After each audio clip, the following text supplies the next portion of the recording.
when the phone rang from room 237 at exactly 3:17 a.m. Mia Chen checked the registration system. Room 237 had been empty for the last 15 years. In fact, all the 200 series rooms hadn't been used since 1977. But the phone kept ringing. When Mia picked up the receiver, the voice she heard would change her life at Desert Rose Motel forever. "Please, get us out of here." In the scorching deserts of Arizona, 40 kilometers south of Phoenix City, Desert Rose Motel stands on historic Route 66. Opened in 1952, this motel had hosted Hollywood stars and wealthy tourists in its golden age. However, after the tragic events of 1977, a large part of the motel was closed, and only the 100 series rooms continued to be rented.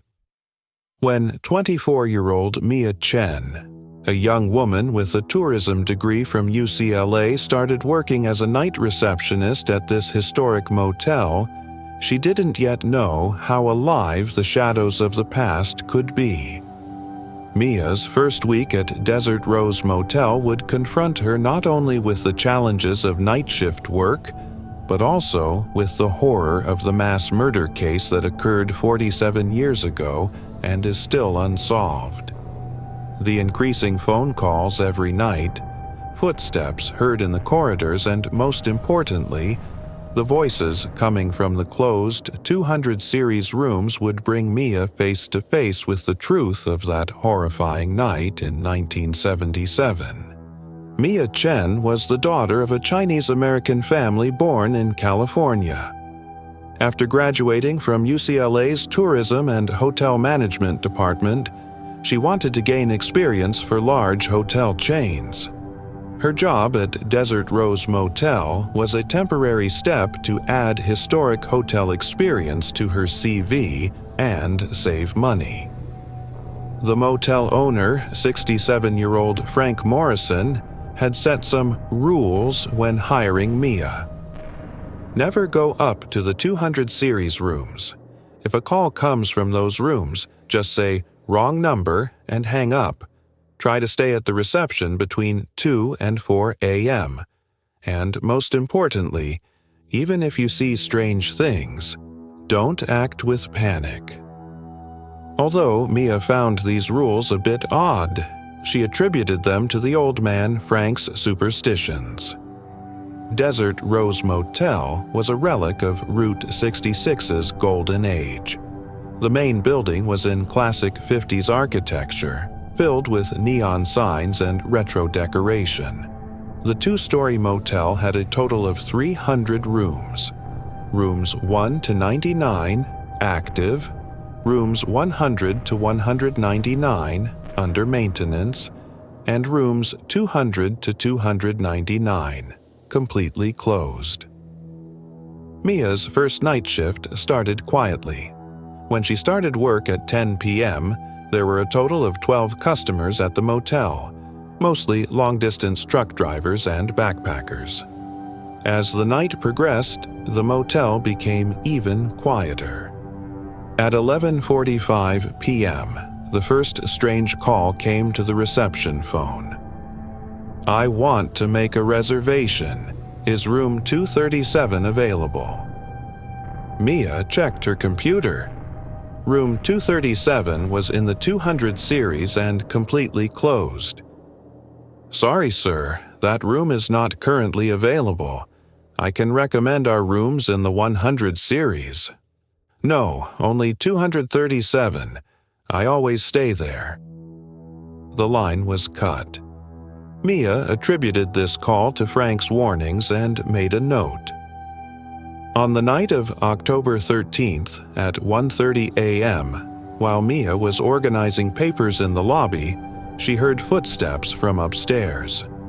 Heavy, measured steps, as if someone was walking around in the corridor. What was strange was that there were no customers on the second floor at that time. All occupied rooms were on the first floor. Mia decided to go up and check. When she went up to the second floor, she saw no one in the corridor. But at the beginning of the 200 series rooms, she noticed that the door of room 201 was slightly ajar. When she approached the door, she heard a very faint conversation sound from inside the room. Several people were whispering, but the words were incomprehensible. Mia closed the door properly and quickly went downstairs. On the night of October 14th, a total of 7 phone calls came from the 200 series rooms throughout the night. 00:45 a.m. Room 243. I want cleaning service. There's blood in my room. 1:20 a.m. Room 237. Reception. I need help. My door won't open. 2:15 a.m. Room 229. Call an ambulance. Someone's injured. 2:33 a.m. Room 251. Call the police. They're still here. Mia, who closed each call by saying "wrong number," as Frank said, began to feel seriously uncomfortable. When Frank came in the morning, she told him about what she experienced during the night. Frank's face darkened. Phone lines in the 200 series have been cut since 1977. These calls are technically impossible. After work, Mia went to the Phoenix Public Library and researched the history of Desert Rose Motel. In the Arizona Republic newspaper dated August 15, 1977, she found this headline: Mass Murder at Desert Rose Motel. 8 people lost their lives. The details of the news were horrifying. On the night of August 14, 1977, a gang of 3 masked people raided Desert Rose Motel. The gang's purpose was to rob wealthy businessman Harold Blackstone, who they believed was staying at the motel. However, the gang targeted innocent tourists in the 200 series rooms by confusing the rooms. Victims, Harold and Margaret Winters, room 237, retired couple from California. David Kim, room 243, business trip from San Francisco. Sarah and Michael Rodriguez, room 229, honeymoon couple. Jennifer Walsh, room 251, photographer from New York. Tommy Sullivan, room 219, young artist. Maria Santos, room 225. Teacher. The gang members were never caught. The case file is still open. On the night of October 15th, Mia came prepared. She had a digital camera and voice recorder with her. At 2:15 a.m., exactly at the time she expected, a call came from room 229. Help! They're here. They're at our door.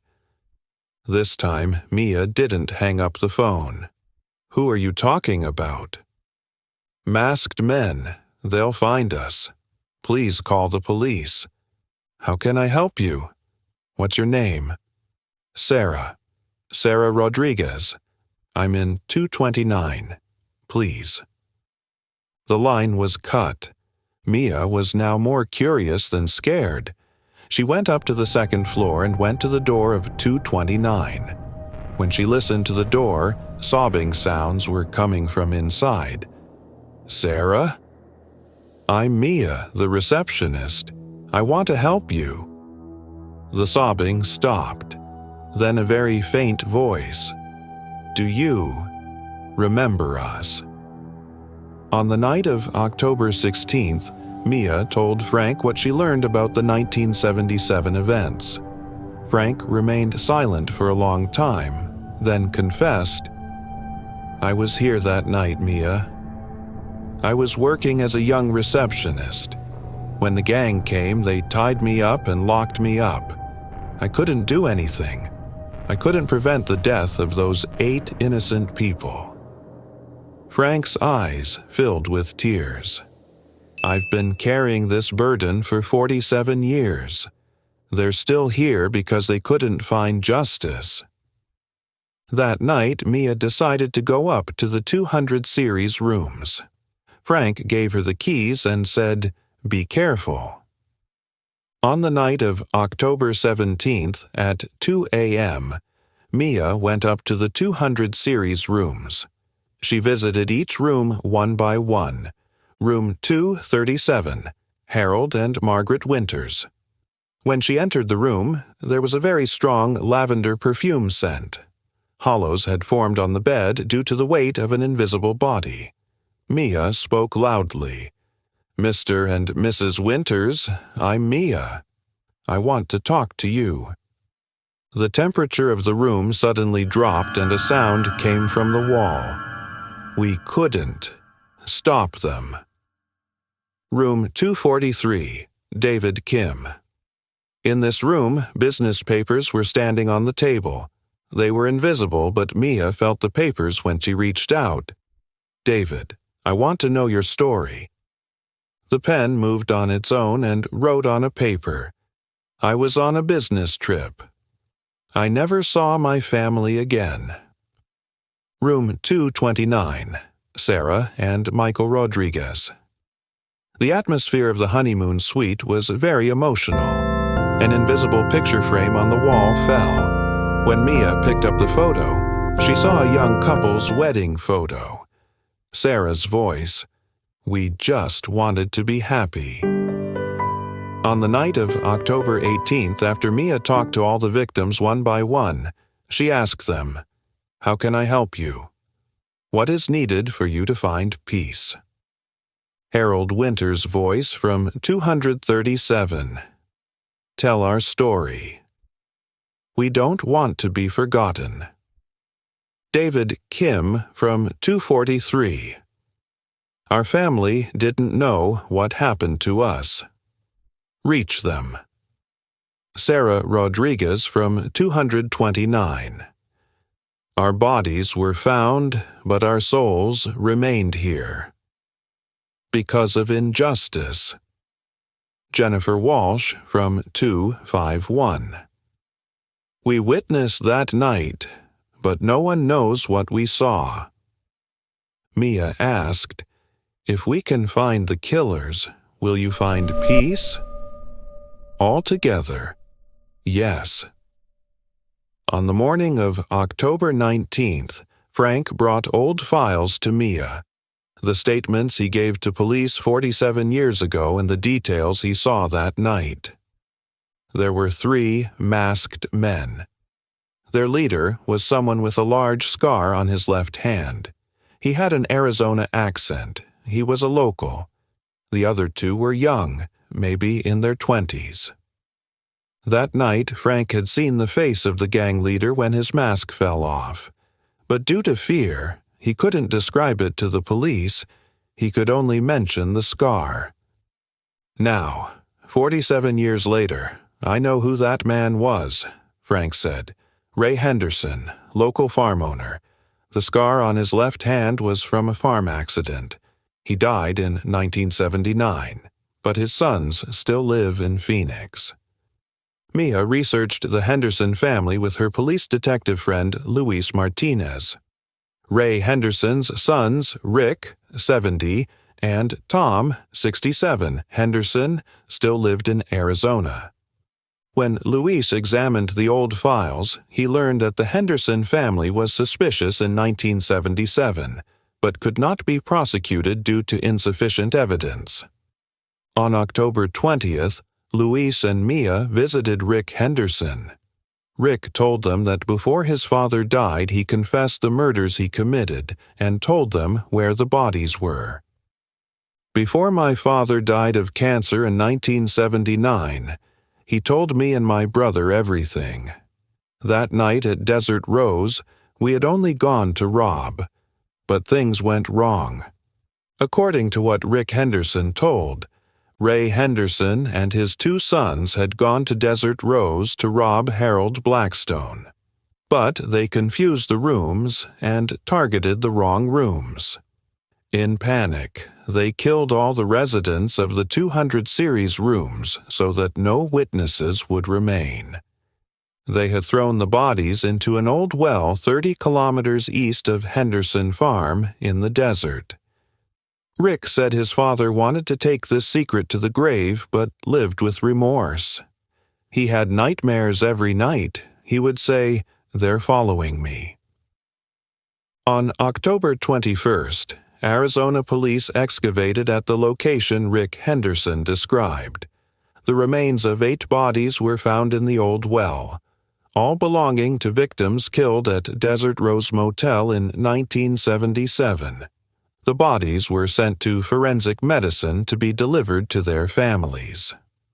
On the night of October 21st, Mia went up to the 200 series rooms for the last time. This time the atmosphere was completely different. The rooms were warm, peaceful. Voices came from each room in turn. Room 237. Thank you, Mia. Now we can reunite with our family. Room 243. My wife and children will finally learn what happened to me. Room 229. We'll complete our honeymoon in heaven. Room 251. My photos will finally be seen. Jennifer had left her camera to the police. They were taken that night. Room 219. I'll be remembered with my art. Room 225.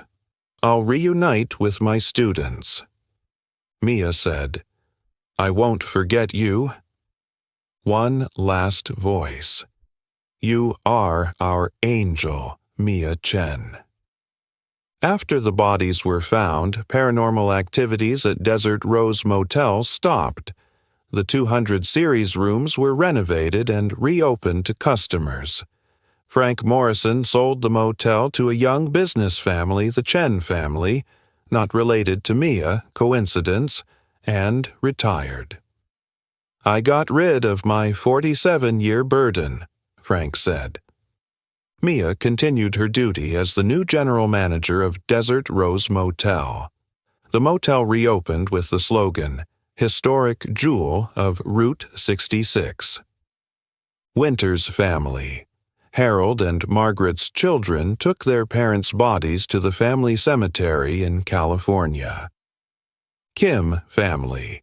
David's wife and children were finally able to hold a proper funeral for him after 47 years. Rodriguez family. Sarah and Michael's families buried the couple together. Walsh family. Jennifer's last photos taken that night were honored with an exhibition. Sullivan family. Tommy's artworks were exhibited at Phoenix Art Museum. Santos family. Maria's students established a scholarship in her name. Mia turned Desert Rose Motel into not just a business, but also a place that keeps alive the memory of the 1977 victims. She created a corner in the lobby with photos of the victims and their stories. It wasn't a paranormal experience, says Mia. This was a cry for help from souls left helpless in the face of injustice. Rick and Tom Henderson apologized to the victim families on behalf of their father. They sold the inherited farm and distributed it to the families as compensation. Rick Henderson. My father's sins are not ours, but we feel responsible. Late though it may be, justice has been served. Desert Rose Motel is now one of Arizona's most popular historic hotels. Route 66 enthusiasts, paranormal researchers, and history enthusiasts come here. The motel has been completely renovated but preserved its historic character. The 200 series rooms are now the most preferred rooms. Now peaceful and safe. Mia says, this was a place at peace with the past. Now only beautiful memories are accumulating. Mia Chen's experience at Desert Rose Motel went down in Arizona history as a touching story showing how injustice connects the past to the present and how an empathetic approach can be healing. Do you think Mia was a brave hero or just a curious person? If you were in her place, would you risk helping the victim's spirits or would you quit and run away? Share your thoughts in the comments.